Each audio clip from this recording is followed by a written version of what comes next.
Hello મિત્રો, સ્વાગત છે તમારું ફરીથી એક નવા એડિટિંગ વિડીયોની અંદર।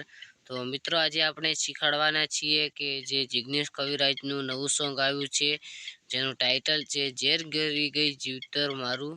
તો તે સોંગનું આજે આપણે પોસ્ટર બનાવવાના છીએ, તો ખાસ કરીને વિડીયોની અંદર બન્યા રહેજો।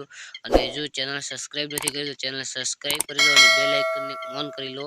તો ચલો હવે આપણે એડિટિંગ કરીએ ચાલુ। તો સૌપ્રથમ તમારે બેકગ્રાઉન્ડ લઈ લેવાનું રહેશે, જે તમને ઇન્સ્ટાગ્રામ આઈડીની અંદર મળી જશે મારે, અને ઇન્સ્ટાગ્રામ આઈડીની અંદર લિંક ડિસ્ક્રિપ્શનમાં તમને મળી જશે। અને હવે આને આપણે એક બ્લર આપી દઈશું, પહેલું બ્લર છે તે આપી દઈશું। અને હવે ત્યાંના કેરેક્ટર છે જેને મેં પીએનજી કરીને રાખ્યા છે, જિગ્નેશ બારોટ।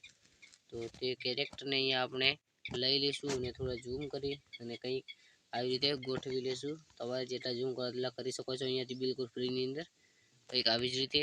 અને હવે આપણે જે સોંગનું ટાઇટલ છે ઝેર ગરી ગઈ જીવતર મારું, તો તેને લઈ અને અહીંયા ક્રોપિંગ પર ક્લિક કરવાનું છે અને કંઈક આવી જ રીતે તમારે ક્રોપિંગ કરી લેવાનું રહેશે। અને સ્પેસ બીજા નંબરનો છે તે આપી દેવાનો રહેશે, અને તમારે જ્યાં આને ગોઠવવું હોય ત્યાં તમે ગોઠવી શકો છો। હવે તમારે કોઈ યુટ્યુબ વગેરે લેવું હોય અથવા 4K વગેરે લેવું હોય તો તમે અહીંયાથી લઈ શકો છો। તો અહીંયાથી આપણે આ લઈ લઈએ અને આને કંઈક આવી જ રીતે અહીંયા ગોઠવી લઈશું।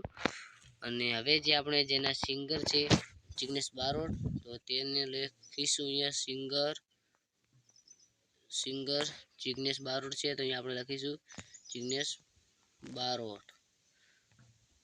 અને આને કંઈક ઓકે કરી અને અહીંયાથી આપણે ક્વોલિટી સારી આપી દઈશું અને આને અહીંયા રાખી લઈશું કંઈક આવી જ રીતે। હવે તમારે તમારી ચેનલનું નામ લખવાનું છે, જે એડિટ બાય રબારી, અને તેને તમારે કંઈક આવી જ રીતે મોટું કરી દેવાનું રહેશે આટલું, અને થોડી ક્વોલિટી આપી દેવાની રહેશે, અને આને સેન્ડ ટુ બેક કરી લેવાનું રહેશે। અને અહીંયા તમારે ગોઠવવું હોય તો તમે ગોઠવી શકો છો। હવે આપણે ગુજરાતી ગીતોના પોસ્ટર બનાવતા શીખો તે અહીંયાથી લઈ લઈએ, તો આપણને મળી ગયું છે। અને તેને આપણે થોડું ઝૂમ કરી લઈએ કંઈક આવી જ રીતે, અને અહીંયા ગોઠવી લઈશું। તો મિત્રો, આપણું પોસ્ટર બનીને તૈયાર થઈ ગયું છે। પોસ્ટર કેવું લાગ્યું તે ખાસ કરીને કોમેન્ટની અંદર બતાવજો, અને જો ચેનલ પર નવા છો તો ચેનલને સબસ્ક્રાઈબ કરી લેજો। તો હવે અહીંયાથી તમારે ફોટો લેવાનો છે, તો તમને સ્ક્રીનશોટનો ઓપ્શન મળે અને પહેલા જ નંબરના ઓપ્શન પર ક્લિક કરશો એટલે ફોટો સેવ થઈ જશે। તો મળશું જલ્દીથી નવા વિડીયોની અંદર, ત્યાં સુધી બાય બાય।